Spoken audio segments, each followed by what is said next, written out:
And the reason for the incarnation is sin and man's falling away from God. But he kind of poses the question from God's point of view. So sin is not only a problem for human beings, it's a problem for God in a certain sense. And so here's the divine dilemma.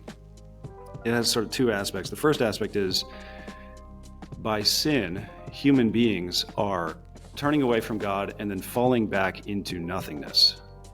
That they're sort of decline out of existence because they've turned away from the source of their life. And this poses a problem for God because he had told them that they would die if they sinned. Throughout life, we meet others who have insights and experiences quite unlike our own. The great ideas of classical works resonate differently with them. Often these treasures of mind and heart go unshared, reserved from others in the course of daily life. But what if we took the time to have those conversations, to sit down and recall those thoughts, those impressions upon us that moved us along our path? Why then, we would no longer be alone, and at least for one shimmering moment, someone else could see the world through our eyes. I give you the Confederal Reserve. Welcome to the Confederal Reserve, presented by BetterPears. I am your host, Dr. Jason Fugikawa. The Confederal Reserve is a show that connects old friends, that is, Confederates, to discuss the ideas and classical works that have shaped their lives and worldviews. Before we get going, I invite you to like this episode, subscribe to the BetterPears channel, and click on the icon to receive notifications so that you remain the first to know of future interviews and podcast episodes. Now then, the structure of the show is our gimmick we want you to mimic. Our guest for the episode will offer a classical work of particular import to his or her life. What ensues is a conversation that uncovers insights and offers new perspectives on old works. It is a conversation between friends, which is the building block of the cultural renaissance that BetterPears seeks to foster. Our guest today is Father Alan Piper, O.P., who is currently a doctoral student in sacred theology at the Angelicum in Rome. He is originally from Lake Charles, Louisiana, and studied at the University of St. Thomas in Houston and the Catholic University of America. Before he joined the Dominicans, he and I taught at Holy Family Academy in Manchester, New Hampshire. In addition to his current studies, he is a co-host for the Friars and Film podcast, linked in the description. It is my great pleasure to welcome our guest today on the Confederal Reserve, Father Alan Piper. Father, welcome. Having me, Doctor. So again, we just kind of get started with our kickoff question. What is your vintage work, your classical work for us today, and why is it so important to you? Well, when you asked me if I had a work like this in mind, the one that immediately came to mind was the one by Athanasius on the Incarnation. It was a work that I encountered, first of all, in college in my freshman year. And I've always thought of it as the work that made clear for me for the first time the central Christian mysteries. You know, I'd grown up Catholic and attended Catholic schools, but for whatever reason, I had never seen the whole. I'd never seen the deep rationale of the whole structure of the revelation until that work. And on the Incarnation is, after that description, you might think a hefty book, but it's actually quite short, and so it just gets right to the point, and it actually is also quite rich. So it covers a number of topics in a very short period of time, and it has a kind of apologetical bent as well, which makes it a little more contemporary sounding. It's not sort of in the weeds of particular theological issues. And as it happens, today is the feast day of St. Athanasius. He died on this day, 1651 years ago. And actually, when I scheduled this this meeting, this podcast, I didn't remember that this was his feast day. So I think that's an auspicious beginning for this podcast. the saints are with us in many ways in our lives. They pop up, right? Right. Well, wonderful. Yeah. So maybe you could tell us a little bit more about this Saint Athanasius fellow. He might not be on everyone's book list. They haven't maybe read from Saint Athanasius before. Who is he? Where does he kind of fit into the history Well, of the faith and of the church? his name means something like resurrection. So he has a kind of, he even in his name, he points to the central mysteries of the faith. But he's probably most important historically and theologically for insisting upon the divinity of the Word of God, of the Son of Jesus, against Arianism. So he was the champion of orthodoxy against the Arian heresy, which considered Christ to be something like a super angel, divine but not as divine as the Father. So he is sort of the champion of Nicene Christology, Nicaea being the first major ecumenical council at which the bishops discussed the status of the Son in relation to the Father. And he is one of the four Eastern doctors of the Church. So he's an absolutely fundamental figure for Christianity.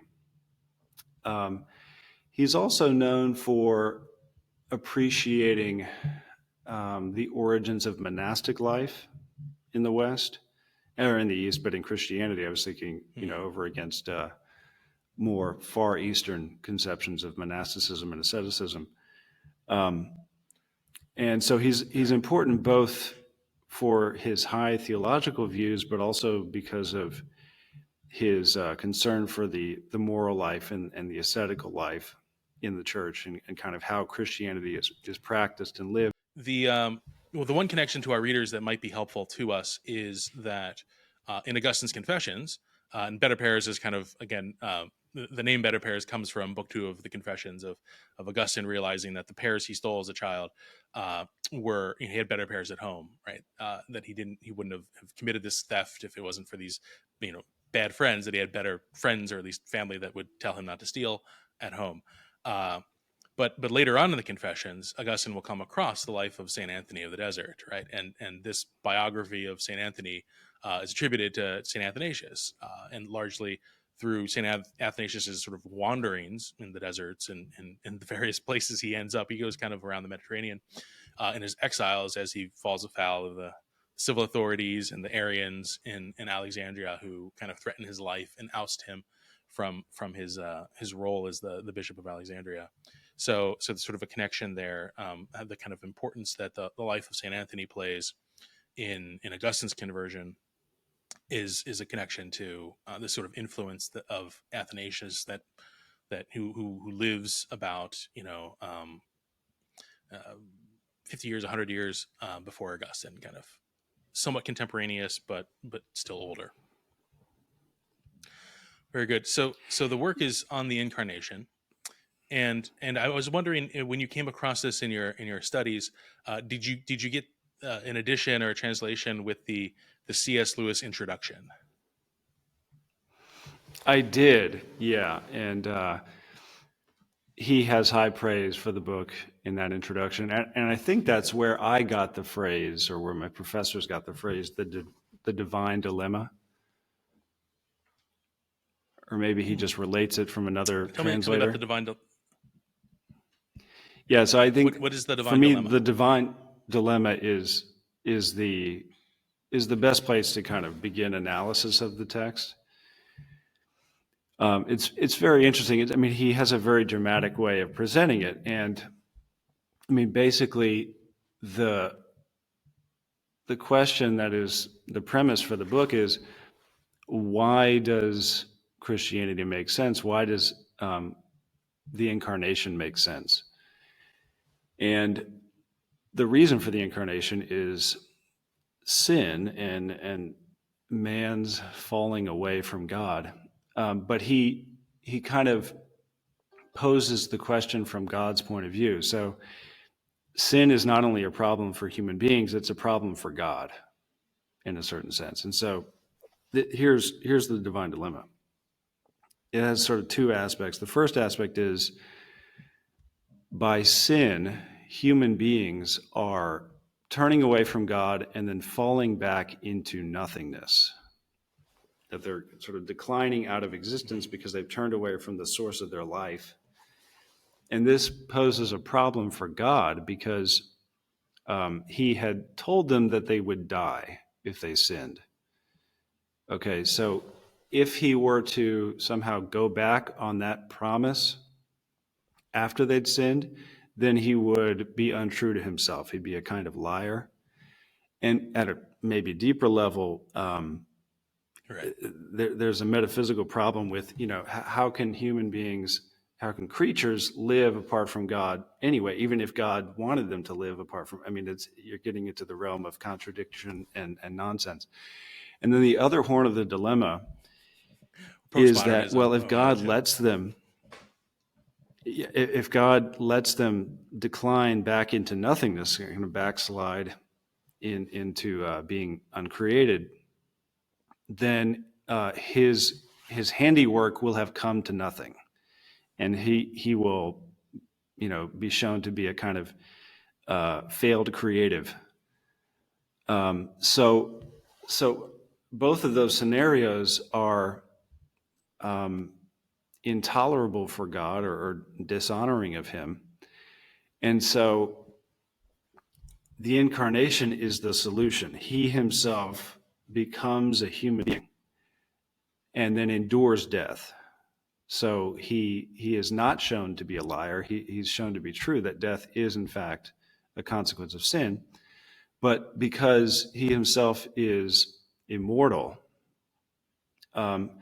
death is not definitive. So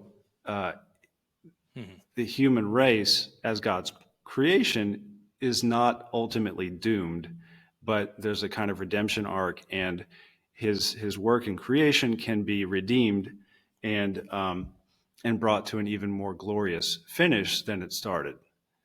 So that's how God gets around his own dilemma by the incarnation, and it has to do with how sin is a going away from the source of life and a return to nothingness, and a return to darkness and death. Yeah, no, there's a couple kind of touch points there. So the on the other podcast I do, the current episode I'm working on is on perdition, both kind of its word, its origin, and what do we mean by perdition, and this sort of thoroughly giving over, having been given over. There's a lot of questions involved in that, like given over to whom and why is this giving over? But I think one of the kind of the refreshing kind of metaphysical insights in what you've been saying, what you've been presenting, is that that we need God as a creature needs its creator, and there might be a temptation, probably from the devil, to think that my existence, my continued existence, maybe I thank God for creating me, being conceived in the womb or whatever, but after that, that somehow kind of natural processes occurred, and then my continued existence is just sort of the status quo, and is not continually dependent upon God for existence. And what you're suggesting is, well, no. I think one of the ways we think of this, or one of the ways we express this, one of the ways our language, at least in English, um, uh, conflicts with this. The reality is that we talk about like depending on someone as if you're both kind of standing next to each other and then kind of leaning in, and kind of pressing up against somebody for some extra support, when really kind of depending, the de is sort of a hanging from someone, that we depend sort of not on God, but we depend from God, in the sense of the status for non-gods, non-divine entities, is non-existence, right? That existence seems to be, creation seems to be the sort of grand exception in sort of necessary beings. That either you are a necessary being, namely God, or you're a contingent being, namely a creature. and that your creation is contingent upon being connected, being united, being continually created and sustained. It's a question of whether creation and sustaining are kind of two acts or really just one act of continual creation. Anyway, but that we sort of depend from God for our existence, and that's where this problem kind of finds its root, right? How can we continue to exist away from God, right? It's like you're driving your Tesla away from a charging station, right? Like we're in this sort of in this veil of tears. We're in this sort of state of fallenness, and we are able to kind of live for a time because he continues to sustain our life. But as for participating in eternal life, that's the real barrier that we're missing, right? That is why the gates of heaven are closed until the passion, death, and resurrection of Jesus, because we're somehow separated from the one being, God, who can continue our existence. Is that a good phrasing of the problem from my weird, unconventional metaphysical approach? Well, no, that gets at why Athanasius had such an impact on me, I think, because I had probably been thinking of salvation or soteriology, the theory of salvation, as something merely moral or juridical, something to do with just laws and not having to do with the metaphysical basis of reality and its ontological dependence upon God, kind of fundamental nothingness without God. And so to present sin as something that not only kind of disrupts personal relationships, but actually has an effect at the level of nature and the level of being, and that sin somehow has an effect on the universe, to put it in a little more of a modern way, that is kind of an astonishing statement. So he's connecting redemption and creation, and I would say that his soteriology is more concerned with being, metaphysics, and even knowledge, more so than just law, breaking the law, or ethics. And I would say too that there's a second part of the divine dilemma. He basically formulates the divine dilemma in two ways. One is at the level of life or being. So if we turn away from the source of being, we go back into nothingness, and then God is going to solve that issue in some way. But the other side of the divine dilemma is that we are made in the image of God. And so our minds are like essentially directed towards knowing God. We're the theological animal. And when we turn away from God, the image of God that is within us is obscured. So I think Athanasius is sort of thinking of the image of God. Human beings are created in the image of God as such. It's a part of human nature. He's thinking of the image of God as something like a reflection. So when if you have like a mirror, in your soul, in the depths of your soul, and you turn away from God, then the image is in danger of being lost.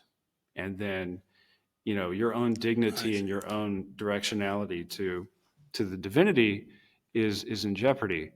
And so Athanasius poses the divine dilemma in this way, that God can't just speak to us from above because we are so engrossed in the material world. We're so taken with the goodness of things that are immediately before us that we're hard of hearing as far as divine things are concerned. So prophets have to shout, they have to do outlandish things to get your attention. And even that doesn't seem to be sufficient.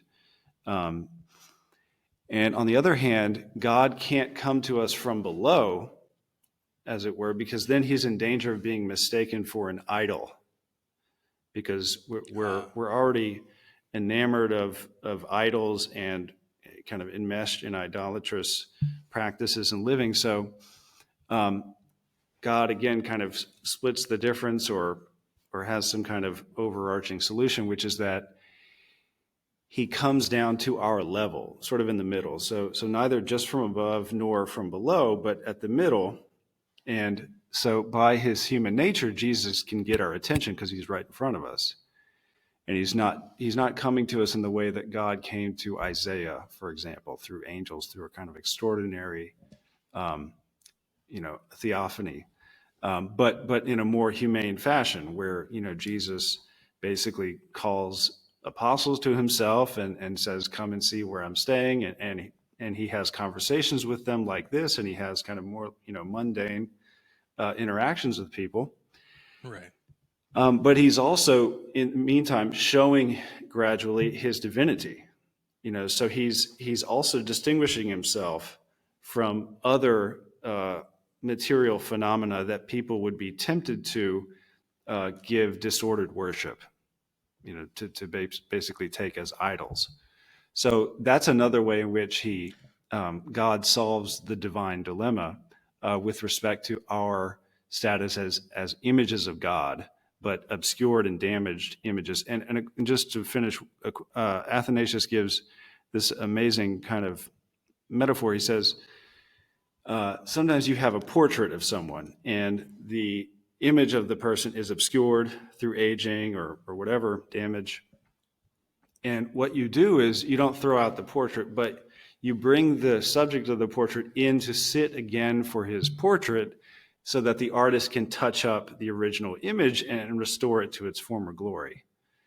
And so I think Jesus, in a way, is he's given us his image through creation, but then we obscure it through sin. And so he comes to Right. sit next to us, and he has his portrait redone through, he touches up the image of himself. It's a kind of self-portrait in us, which is restored through our hearing his teaching, following him, being conformed more and more to him.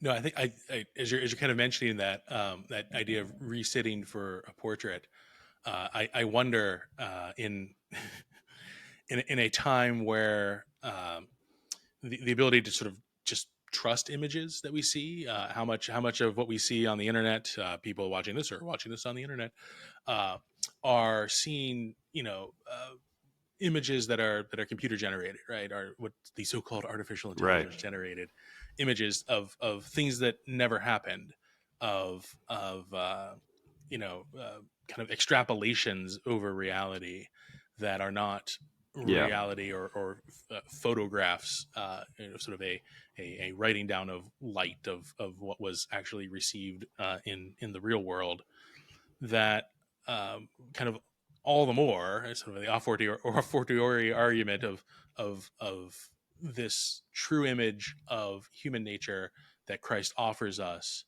is required, right? And again, that true image is now veiled to us through time, through now two millennia, uh, veiled through kind of the medium of, say, the Gospels, of the traditions of the Church, veiled through kind of, right, his sacramental mode in the Eucharist, and yet nonetheless, kind of that presence of Christ, his dwelling among us, is the thing we need, right, to find the healing, the restoration of the image of God in us. So Athanasius uses this image, this idea of a mirror image. Augustine will, every episode we seem to talk about De Trinitate, will kind of wind us through these different ways of how kind of trinities are insufficient, how really it is sort of the intellect and the will, right, and our own sort of being and entitative aspect of our souls that are the most sort of divine like, are similar to kind of the trinity of persons, and so kind of that our intellect and our wills are not perfectly formed, right? We find that they are very much deformed, and that the work of life, the work of kind of our journey in faith, is conforming our intellects and our wills more accurately, more completely and perfectly to the knowledge of God, to the perfect love of God, right? That we might participate in his knowledge and his love most perfectly, right? That's the goal, right? That's, I try to explain heaven to people, right? And what is the act of heaven? What are we doing there? And I know the Dominicans and the Franciscans have maybe differing viewpoints of what is most primary, the love of God or the knowledge of God. It's great. I always find it cute when there's differences like that. You might not find it cute, but I find it cute. Anyway, that this idea of Athanasius's idea of kind of this God reinserting himself, right? As if like the last time this sort of happened was in the garden and in Genesis 3, and the humans are shrieking or shrinking or hiding from God coming in the cool of the day, right? And he's there to kind of being present and talking to Adam and Eve, but that doesn't occur. That theophany doesn't occur as concretely until the incarnation, until God walks among us as a man for 33 years, right? And provides this model, this exemplar for us to conform ourselves to, not a physical conformity, but a spiritual conformity, right? That also doesn't deny the goodness of the body, because the incarnation is an incarnation of our whole nature. So I just said a lot there. So go where you will with it. Well, that's the main part of the book, those two explanations of the divine dilemma. But as I was going over it again recently, I was surprised, as I said, about all of the kind of apologetical themes that he takes up.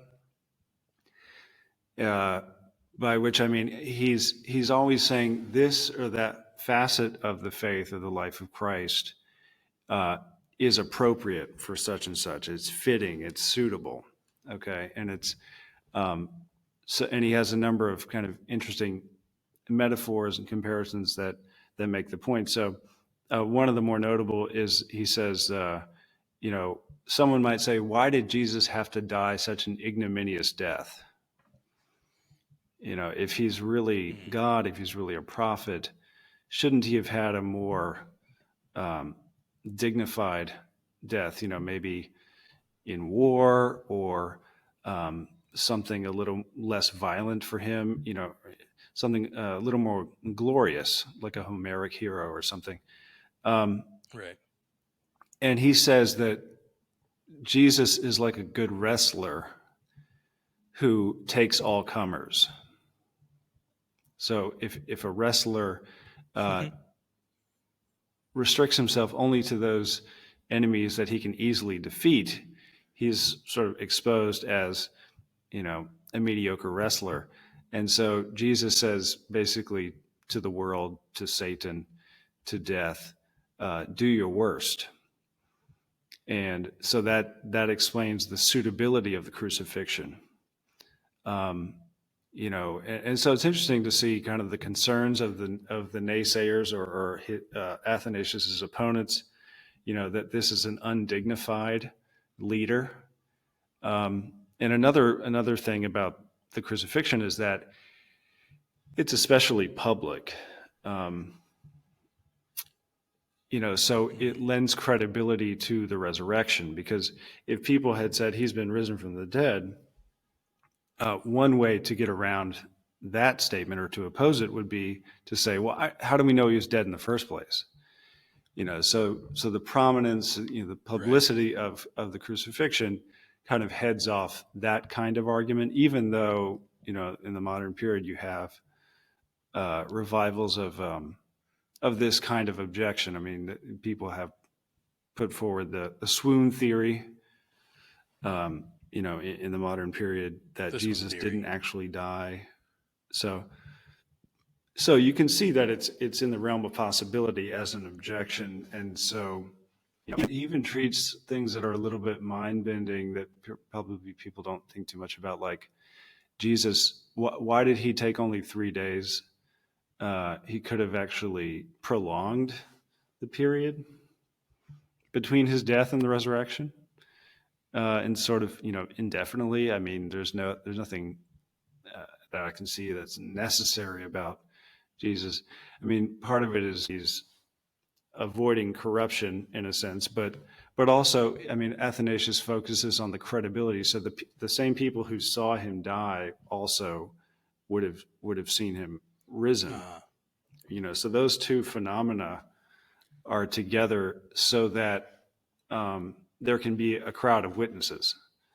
Basically, that's one of the main reasons that he puts forward, and that's important because it shows that Christianity is not just a theory of man. It's not just an anthropology or a theology. It's a history.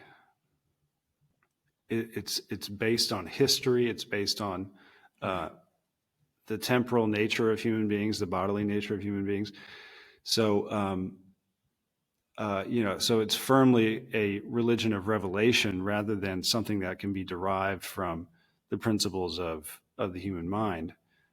And the final thing that I would mention, this is kind of, go ahead. Yeah, the Well, I just think you mentioned that the witnesses to his death would be the witnesses to his resurrection. That there's sort of that divine ordering that why didn't they leave on Saturday? Well, they didn't leave on Saturday because it was the Sabbath, right? And so there's no travel on the Sabbath. It's almost as if, right, the old law provides the grounds for the witnessing and the testament of the new law of the new law of Christ and the resurrection, right? That the road to Emmaus, they're leaving on that Sunday morning because they couldn't travel on Saturday, right? And so they're there to receive Jesus on the road. Yeah, and he is far enough in the future with respect to Christ to have a sense of the social impact of the phenomenon of Christ. He's on the other side of Constantine, for example. Constantine being a kind of watershed moment in the reception of the gospel in the world, because basically you have the most important political body in the area, that area of the world, accepting Christ in a certain way. And so he also makes arguments from basically the change of society for the efficacy of Christ. So if Jesus is not raised, how is it that the world has been so transfigured? How is it that women and children go to their martyrdoms if death has not been conquered? How is it that so many people have changed their lives, have given up the kind of conventional religious syncretism, religious eclecticism, just kind of religious indifference even? How is it that this movement has made such strides even up to the empire and the chair of the emperor, if it's not truly from God? And maybe Aquinas would note, other people would note, Augustine would note, that Christianity spread largely without much force. It was mostly preaching that spread the church. Certainly in those initial centuries, and martyrdom, the witness of the martyrs, and the witness of the saints. People changing their lives. So how is it that this movement that basically had everything stacked against it, and really had nothing,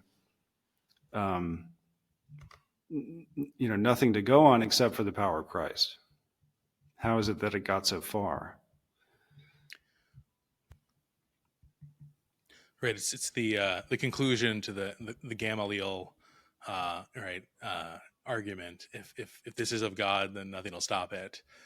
And even while Christianity was later spread perhaps more on the edge of a sword. In this case, the swords were wielded by Sure. by Rome against Christians, and yet it still spreads. Yeah. Right. The invitation of Christ through the gospel, through the witness of the martyrs, allows the church to grow in a very oppressive regime. Right. At various stages and degrees of persecution, the church still grew in the early centuries. And that it's almost as if after Constantine, right, then the question of Arianism comes to the fore, because now we can openly question the the truth of Arianism, right? It seems Christian, and yet the denial of the divinity of Christ is kind of antithetical to what Jesus is, who Jesus is, and therefore needed to be addressed, but could only be kind of really sufficiently addressed if Christianity was allowed to operate openly, to host councils, to draw kind of the church fathers in to discuss this matter, to address this matter, and even then, right, the reception of Nicaea takes pretty much Athanasius's whole life and probably then some. That he is found out of favor because the Arians, the grip on you mentioned syncretism, right? This idea that Jesus is sort of, right. I always tell my students, God Junior, right? Kind of like Apollo is Zeus's son, and can kind of fit into a polytheistic kind of a pagan landscape. And Christianity is saying no, right? That's the hard thing that these Christians, they won't kind of sprinkle some incense on the image of the emperor because the emperor is, divine. They won't do that, right? Because there's only one God, and so they can't play ball in a polytheistic kind of Roman pantheon, and that's what sets them apart. But Arius, his argument is largely allowing that, right? Kind of politically savvy and yet doctrinally false, is one way to kind of put it. And that the political savviness, though, right? The practicality of being like the other nations that Arianism espoused lingers. It clings to kind of the early church, and it's someone like Athanasius who needs to not just stand in defiance to Arianism at the Council of Nicaea, but for the rest of his life, affirm the divinity of Christ, to the point of having to flee kind of his vocation as the bishop of Alexandria, in order to continue to press on and not to be replaced by an Arian bishop, right? To continue to speak the truth even when that brings persecution. It's sort of it's a great kind of witness, right? Because Athanasius, again, you mentioned, like, lived in a time when the persecutions in general were over, and so his martyrdom, like the white martyrdom of Anthony of the Desert, right, is in living well, living in right belief, and continuing to speak the truth to power, truth to the a world that is that receives the gospel at times in the ways that they received Christ himself, right, with violence and with persecution. But I'll give you some closing thoughts on Athanasius here.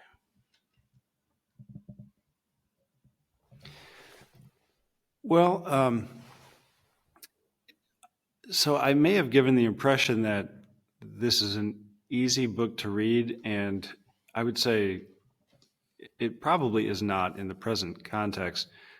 It is elementary in a way, and it's fairly short, but the sentences are long, the ideas are abstract, the context is foreign. So I would think if you want to try to read this book and you're not practiced in this kind of thing, you probably need a pencil, and you probably need to be prepared to concentrate, because I don't know if I made this clear earlier, but when I read it as an undergraduate, I basically understood about 10% of it when I was reading it, and it was sort of opened up to me by my professors, and I've since had the opportunity to teach it myself in the classroom and to read it and discuss it in various contexts. So I'm somewhat familiar with it at this point, but and it is,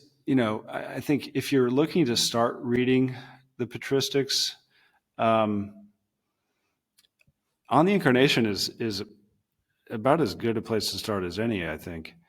But just know that it can be difficult, and you need to ask yourself almost at every section or every paragraph, what is being said here, so that you actually get something out of it. But yeah, I think it's approachable. It's doable. Well, very good.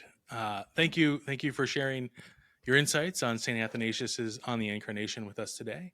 I want to give you some time to share your current project with our audience and let them know how they can follow your work. Well, my current project is writing a dissertation on Aquinas on the apostles at the Angelicum here in Rome. And so that's what takes up most of my time, and I could be near the end.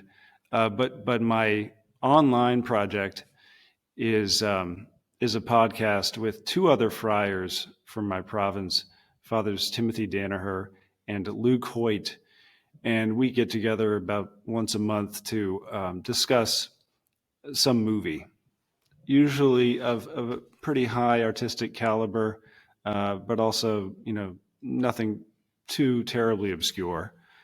And yeah, it's a good time.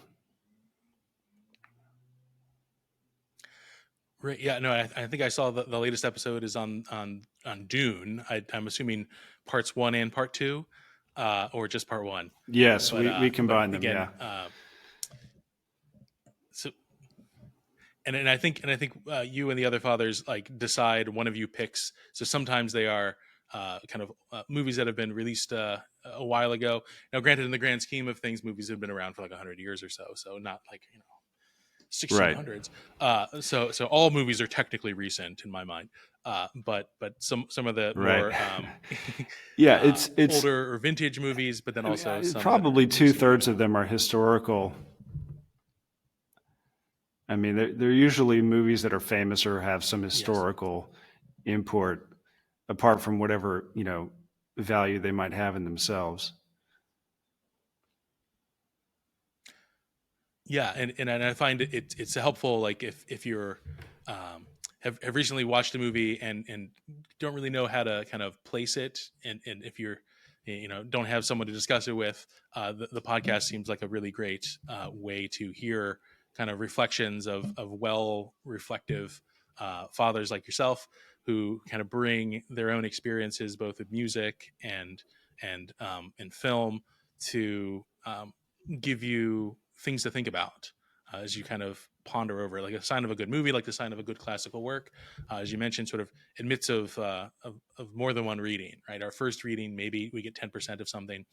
If the work is really, truly a classic, truly speaking to the kind of the human condition, our experiences, then a rewatching, a revisiting through discussion, a rereading in terms of a text are appropriate things for us to do. So again, thank you again, Father Allen. And from all of us at the Confederal Reserve and the BetterPears Cultural Empire, thank you to our audience for watching, and we'll see you next time on the Confederal Reserve. Bye now.